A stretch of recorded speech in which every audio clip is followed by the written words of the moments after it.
Hello, hello, and welcome to Unapologetically Brielle. Today I'm going to be super unapologetic, as I intend to be. The whole concept and purpose for my channel is just to pour everything out, all of it, not holding back any of it. So, this little tidbit is an important part of that. I married someone 9.5 years younger than me. That's right, I did. I was 29 and he was 20. That happened. It really did. And I want to talk about it because there's some real sexist conditioning that happens in our society where if the tables were turned and I were the 20-year-old girl and the male was 29, nobody would bat 2 eyelashes. Because that's just the way the world is. It's always been more accepted for the male to be older and the woman to be younger. So even in the relationship when it very first started and I was dating him, a lot of my peers, especially males, were like, wait, what? Could not wrap their heads around it. But I actually stood in the proudness of it even stronger because I was getting this negative backlash from people around me. I was kind of like, oh, okay, all right. Well, I don't really care what you guys think. I'm actually feeling like a really strong, powerful woman right now with this young man that is absolutely enamored by me. So let me get into the story of how that all even transpired, which is even a little bit more questionable on my part, to be quite honest, but who cares, you know? We live in this life. So when it was probably like 2018 when we met. It was 2018 when we met. I knew his brother. I met his brother at Burning Man, and his brother and I had a fling. We never really dated, but there was always like this, you know, this sweetness between us. And so his brother is a musician, and I was in Europe that summer, and his brother was shooting a music video in Vienna and invited me to join in on the video and be an actress in it. So that was a super dope experience, shooting a music video in a castle outside of Vienna and with a moat around it, and it was epic, like a great experience. Had so much fun. Anyway, the video was all done in 360-degree cameras and virtual reality, and so fast forward a couple of months, they were doing a video release party in Vegas and a concert, and I decided to drive my car out there and go. And I was having a great time with my friends that weekend, and my friend who's in the band, his whole family was there to see them play and to support the music video release. And he has a lot of brothers. And one of his brothers was just like, oh my God, you're so beautiful. And I was laughing like, okay, cool. Thank you. You're a child, you know? So the whole weekend was kind of like that, where he was just like enamored by me, and I was flattered, but also like, you're way too young for me.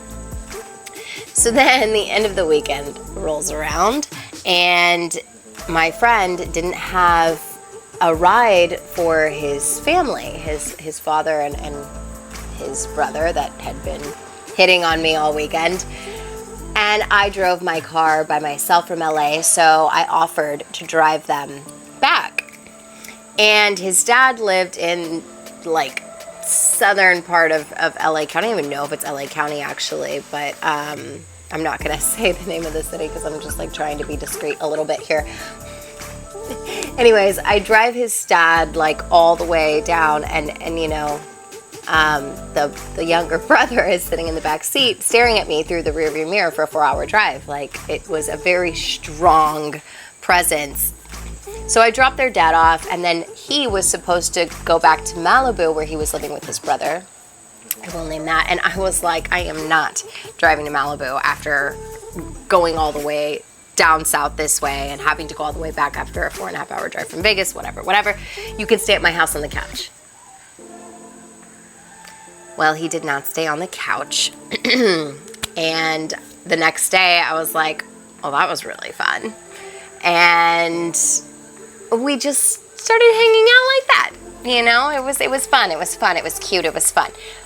But like I said, he was absolutely enamored by me, and it continued on. And he was giving me this raw attention and passion and affection that I was craving in my life. Now, I wouldn't say I was desperate, but he was this cute little surfer dude with blonde hair that was just writing me pages and pages of beautiful, heartfelt, like, poetry. And I was like, this is fun. This is nice. This feels good. And it got a little heavy, you know, it was supposed to be light, and it was supposed to be just casual. And then I was actually shooting a movie in Palm Springs, and he called me while I was there and said that he didn't think that we should continue hanging on because he was starting to catch feelings. And I was like, hang on, wait a second. No. Like, I don't want to stop hanging out. And what if we put this whole age thing aside and we just see where it goes, you know? Let's see what happens. So that's what we did. And it got super passionate and super deep, super fast. And there were a lot of things going on in my world, which I will get into in another video. But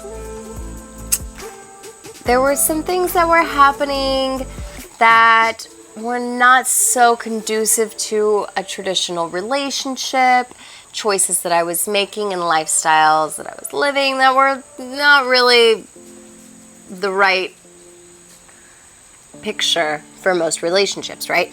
So things got a little complicated between us. On top of that, you know, he's 19 years old at the time and he's not doing anything. And I'm like, I'm not your sugar mama. I'm not paying for everything. Like, are you going to go to school? Are you going to get a job? Or are you going to just do something with your life, you know? So then all of a sudden he decides to join the military. One of his brothers was in the military, and he always kind of like idolized him and the structure that he had in his life and the groundedness and, you know, the family life and everything, whatever. So he decides to go to the army. And I'm like, peace. I didn't sign up for the army. I don't want to be an army wife. Like, I live in LA. I'm pursuing acting. That's my dream. That's my life is here. And he left. And I went up there to see him. He went to go be with his brother on the northern side of the west coast of the United States. And we got into a big fight. You know, we had these big fights. There was definitely some toxicity in that relationship, but it was like the first one that was just raw. And being a human being that was raised in a lot of chaos and dysfunction, that chaos was kind of intriguing and yummy and addictive. It's addictive. It's being addicted to the chaos. So that's what was happening with me. And I adored him, but it was crazy. And so I visited him that time before he was meant to ship off. We got into a fight. He was outside of the Airbnb and broke the window. Accidentally, he says. But he broke the window and it cut his wrist, so he had to postpone his departure to the army. So then I go up there again and to see him off before he gets shipped off to the army.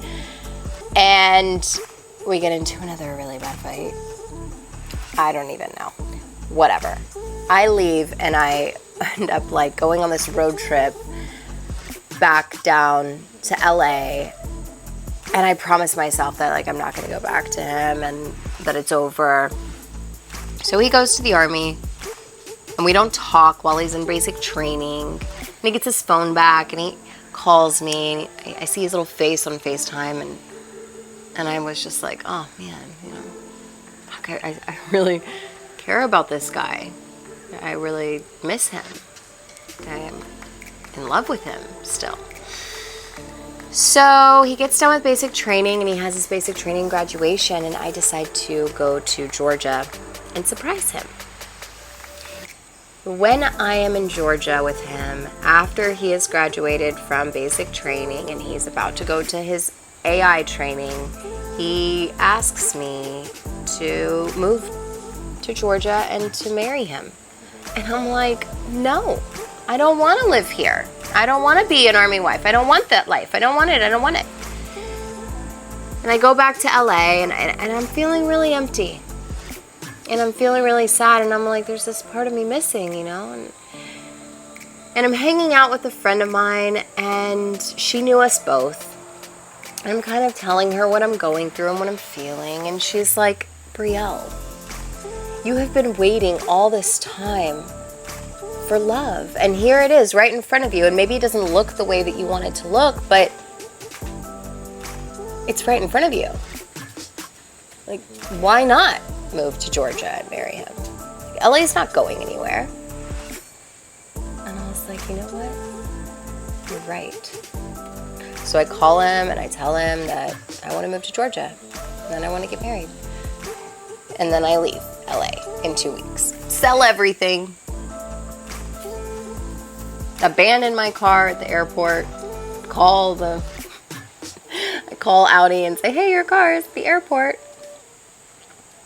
I fly back to Texas, put a lot of my stuff that I still had. What did I do?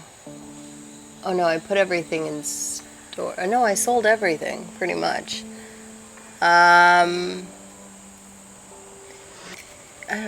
Anyways. I sold pretty much everything and shipped most of my belongings back to Texas while I fly, and then I get there and I get a new car, and then I take what I can in my car to Georgia. And I rent a place. So, side note, I was living in Beverly Hills in a 2-bedroom, 2-bath condo that was so cute that I loved. I lived there for 6.5 years. I left that condo, got rid of my Audi, got a Nissan Altima from like 2007. Still have that car actually. And moved in Georgia, I moved into a studio apartment that was at the back of a storage unit. The apartment didn't even have a window. It was literally a room. So like you open the door to the duplex, condo, apartment, whatever, and you go through this unfinished room that's the rest of the space or the unit that is literally filled with machinery, like heavy machinery. It's a storage room. And in the back, there's a bedroom that doesn't have a window, and it has a bathroom with a bathtub. And I think the reason why I was like, oh, this is fine, this will work, because the bathtub was really deep, and I'm a huge bath person. So I was like, okay, yeah, sure, whatever, I can live here. So I lived there, and I worked at the local Christian, I think it was the Methodist daycare that was like 2 blocks away, making $7 an hour, eating a rotisserie chicken for 3 days straight. And I would drive every chance that I got 30 minutes to where he was at for his AI training, or I don't even know if I'm saying that correctly, but whatever, his next training after basic training, the next one. Not military person. So I was visiting him, and you know, it was just like deep and passionate, and that was October. And then December we got married. We went to the courthouse and we eloped.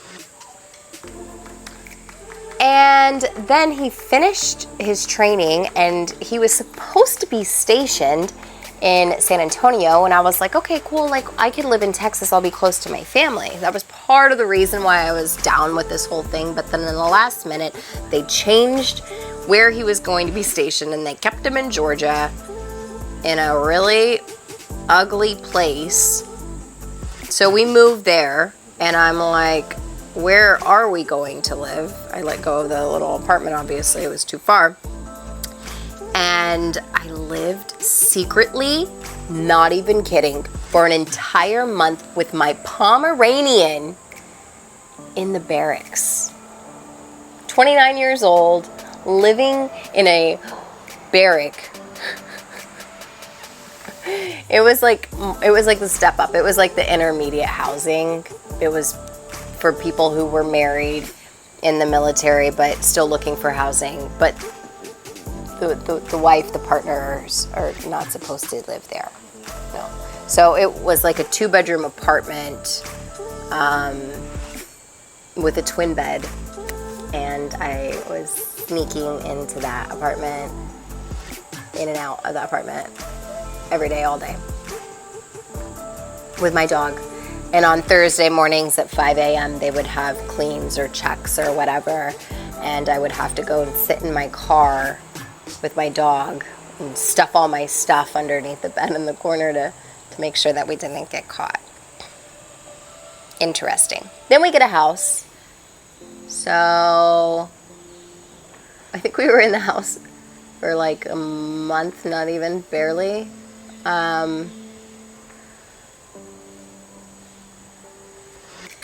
We drove back to Texas to get the rest of the stuff of mine. So I bring all of my stuff to Georgia.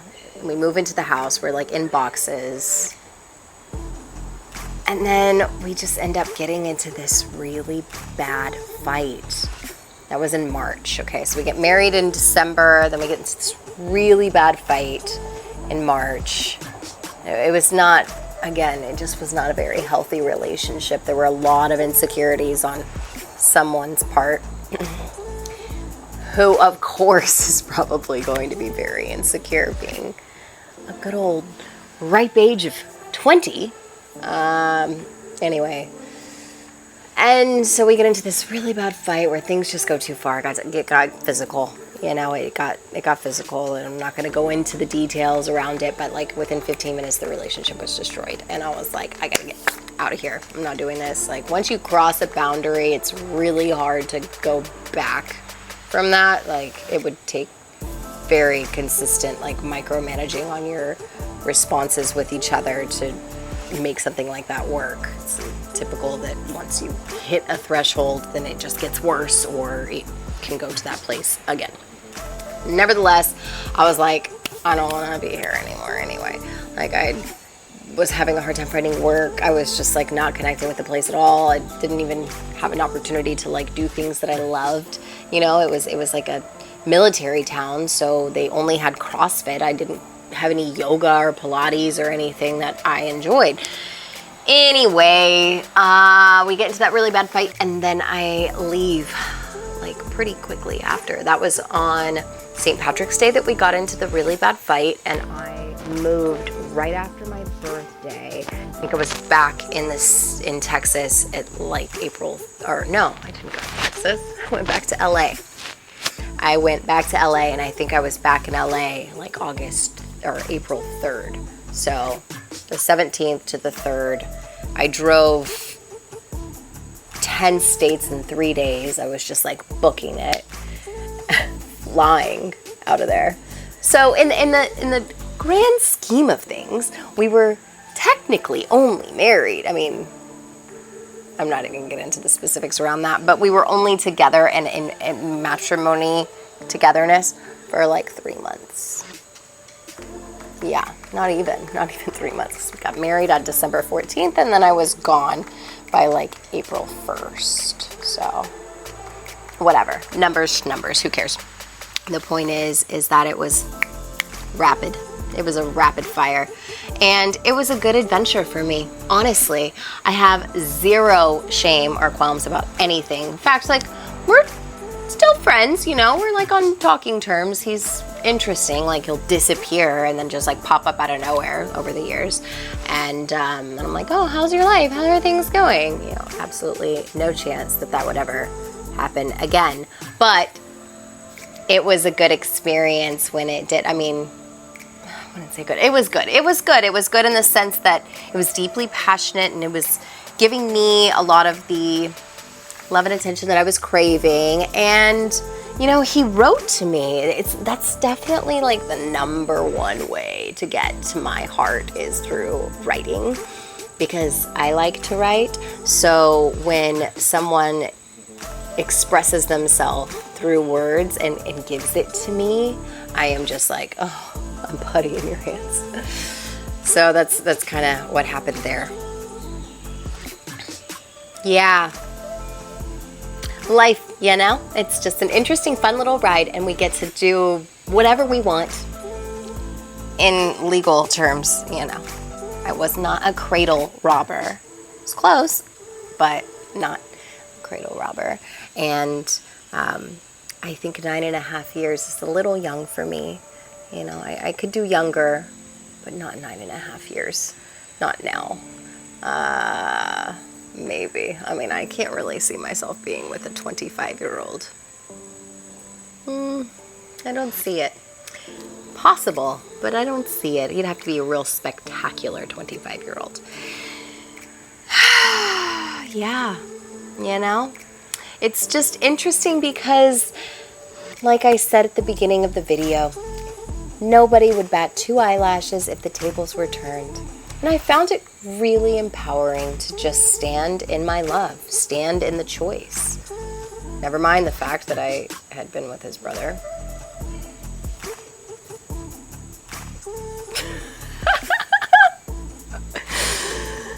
There's gonna be a lot here that I share that I'm not that proud of. But who cares, you know? Who cares? Life is an interesting little dance. And I do not regret a single thing ever. So, love me, hate me, judge me, worship me, who cares what you do? I take it all. I love it all the shades, all the things that I've done. It's just, you know, a fun little part of me. So, thanks for listening to my story about marrying a guy 9.5 years younger than me. And if you want to talk about it, I'd love to hear what you have to say about it. I would love to hear. No, really, I would. Even if it's ugly and mean, you can tear me apart as much as you want. I don't really care. That's all. Okay. There's much more intense things that people will have the opportunity to tear me apart on. I am sure of it. But I ain't got no shame. Love ya. See you next time.